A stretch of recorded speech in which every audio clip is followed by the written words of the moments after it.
యేసయ్యా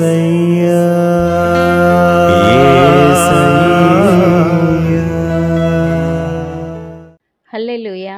దేవునికి స్తోత్రం. ఈ వాక్యం వింటున్న వారందరికీ యేసుప్రభు వారి నుండి ఆశీర్వాదం, ఆరోగ్యం, ఐశ్వర్యం, సంతోషం, సమాధానం, నిరీక్షణ కలగాలని ప్రార్థిస్తూ సమస్త మహిమ, ఘనత, స్తోత్రం యేసుప్రభు వారికే చెల్లిస్తూ ఈరోజు మనం పరిశుద్ధ గ్రంథం నుండి మొదటి రాజుల గ్రంథం 8వ అధ్యాయం 56వ వచనం చదువుకుని ధ్యానించుకుందాం. ఎట్లనగా తాను చేసిన వాగ్దానం అంతటిని బట్టి ఇశ్రాయేలీలకు తన జనులకు నెమ్మది దయచేసిన యెహోవాకు స్తోత్రం కలిగియుండునుగాక. తన దాసుడైన మోషే ద్వారా ఆయన చేసిన శుభ వాగ్దానములలో ఒక్క మాటైనను తప్పిపోయినది కాదు. దేవుడు మనకు ప్రతిరోజు వాగ్దానం దయచేస్తూ మనల్ని బలపరుస్తూ ఉంటారు. మన జీవితం పట్ల తన ప్రణాళికను తెలుపుతూ కొన్ని వాగ్దానాలు మనకే నేరుగా కానీ, దైవజనుల ద్వారా కానీ, దర్శనాల ద్వారా కానీ వాగ్దానాలు ఇస్తారు.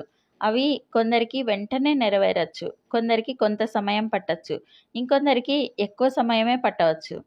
కానీ నెరవేరటం మాత్రం తప్పకుండా, నిశ్చయంగా, ఖచ్చితంగా జరుగుతుంది. ఇశ్రాయేలీలకు దేవుడు వాగ్దానం ఇచ్చిన పాలు తేనెలు ప్రవహించే కానానుకు చేరటానికి చాలా సమయం పట్టింది. కానీ ఇశ్రాయేలీలు దేవుని ఎంత విసికించినా ఆయన వాగ్దానం తప్పకుండా వారికి వాగ్దాన భూమిని దయచేశారు. బానిసత్వం నుండి విడిపించి ఆస్తికర్తలుగా చేశారు. ఇది ఉపమానం ద్వారా తెలుసుకుందాం. రమ్యకు వివాహం జరిగి 2 సంవత్సరములు పూర్తయి 3వ సంవత్సరం జరుగుతూ ఉంది. ఆమెకు పిల్లలు కలగలేదు. గర్భఫలం కోసం దేవునికి మొర్ర పెడుతూ ఉండేది. ఒకసారి పాస్టర్ గారి వద్దకు వెళ్ళి గర్భఫలం కోసం ప్రేయర్ చేయండి అని అడిగింది. దేవుడు ఆ దైవజనునికి ఆమెకు మంచి కొడుకును అనుగ్రహిస్తాను అని ఆమెతో ఆ విషయం చెప్పమని బోధించారు. వెంటనే ఆ దైవజనుడు ప్రార్థిస్తూ, అమ్మా, దేవుడు చెప్తున్నారు, నీకు మంచి కొడుకును అనుగ్రహిస్తారు అని చెప్పారు. ఆమె ఎంతో సంతోషంతో దేవుని స్తుతిస్తూ ఇంటికి వెళ్ళింది. ఆ రోజు నుండి రమ్య గర్భఫలం కోసం ఆశతో ఎదురు చూడసాగింది. ప్రతి వారం తప్పకుండా మందిరానికి వచ్చి దైవజనునికి కనిపించి వెళ్ళేది. అలా సంవత్సరం గడిచింది, 3 సంవత్సరాలు, 5 సంవత్సరాలు గడిచింది. ఆమె మందిరానికి క్రమం తప్పక వచ్చేది, దైవజనునికి కనిపించి వెళ్ళేది. ఆమెను చూసిన ప్రతిసారి దైవజనునికి చాలా ఇబ్బందిగా అనిపించి, దేవా, మొదటిసారే ఆమెకు కొడుకు పుడతాడు అని చెప్పించారు. ఇన్ని సంవత్సరాలైనా ఆమెకు గర్భఫలం కలగలేదు. ఆమెను ఫేస్ చేయాలంటే నాకు చాలా ఇబ్బందిగా ఉంది. ఆమెకు గర్భఫలం దయచేయి నాయనా, వాగ్దానం నెరవేర్చు తండ్రి అంటూ ఆయన ప్రార్థించేవారు. ఇంకా కొన్నిసార్లు ఈమె మన మందిరానికి కాకుండా వేరే మందిరానికి వెళ్ళవచ్చు కదా, ఈమె రాకపోతే బావుండు అని అనుకునేవారు. ఆమె మందిరానికి రావటం వదల్లేదు, విశ్వాసం వదల్లేదు. అలా 10 సంవత్సరాలు గడిచాయి. అప్పుడు దేవుని కృపలో ఆమెకు గర్భఫలం లభించింది. మంచి పండంటి కొడుకుకు జన్మనిచ్చింది. మొదటి వారమే మందిరానికి వచ్చి బిడ్డను చూపిస్తూ సాక్ష్యం చెప్పింది. అప్పుడు దైవజనుడు, అమ్మయ్య, దేవుడు వాగ్దానం నెరవేర్చారు, నాకు ముందు హాయిగా ఉంది, ఈ సహోదరిని చూడలేక చాలా ఇబ్బంది పడేవాడిని అంటూ ఆయన దేవుణ్ణి స్తుతించారు. యెహోషువ గ్రంథం 21వ అధ్యాయం 45వ వచనంలో యెహోవా ఇశ్రాయేలీలకు సెలవిచ్చిన మాటలన్నింటిలో ఏదియూ తప్పి ఉండలేదు, అంతయు నెరవేరెను.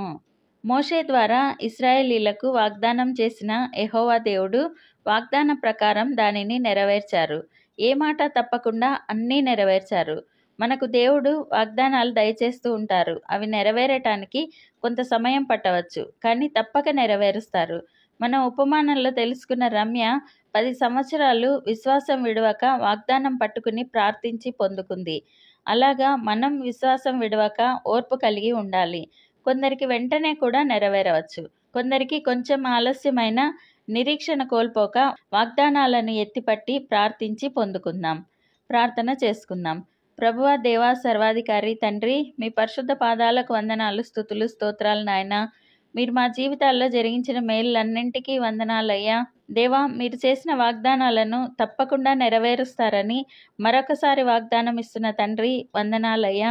మేమందరం నిరీక్షణ కోల్పోక ఓర్పుతో ఉండులాగున శక్తిని దయచేయండి. ఈ ప్రార్థనలో పాల్గొనేవారు మీరిచ్చిన వాగ్దానాల నెరవేర్పు కొరకు ఎదురు చూస్తూ కష్టాలలో, కన్నీళ్లలో కూడా విడవక ప్రార్థిస్తూ ఉన్నారో ప్రభువా, ఈరోజే వారికి విడుదల దయచేయండి. వారికి సమస్తము సమకూడి జరిగించండి. వారి కుటుంబాల్లో నుండి వ్యాధి లేమిని తీసివేసి స్వస్థత సమృద్ధిని దయచేయండి. గర్భఫలం లేక ఎదురు చూస్తున్న వారికి ఇప్పుడే గర్భఫలం దయచేయండి. మేమందరం ఈ దేశానికి, ప్రపంచానికి ఆశీర్వాదకరంగా ఉండులాగున ఆశీర్వదించమని నజరేయుడైన యేసుక్రీస్తు నామములో ప్రార్థిస్తున్నాం తండ్రి. ఆమెన్. ప్రతిరోజు మీ కామెంట్స్ చూస్తున్నాము. మీకోసం కూడా రోజు ముమ్మారు ప్రార్థిస్తున్నాము. భయపడకండి, దిగులు పడకండి, కృంగిపోకండి. యేసుప్రభు వారు తప్పక విడుదలనిస్తారు. ఆయన మహాకృప మనతో ఎల్లప్పుడూ ఉంటుంది. Amen. Thank you Jesus. God bless you. మేము మా ఛానల్లో అందించిన ఇతర వీడియోలను కూడా తప్పకుండా చూసి మీ మిత్రులకు షేర్ చేయగలరు. ఇప్పటి వరకు మా ఛానల్ సబ్స్క్రైబ్ చేయకుంటే వెంటనే సబ్స్క్రైబ్ చేసి కొత్త వీడియోల నోటిఫికేషన్స్ కోసం సబ్స్క్రైబ్ బటన్ పక్కనే ఉన్న బెల్ గుర్తును క్లిక్ చేయండి. అందరికీ వందనాలు.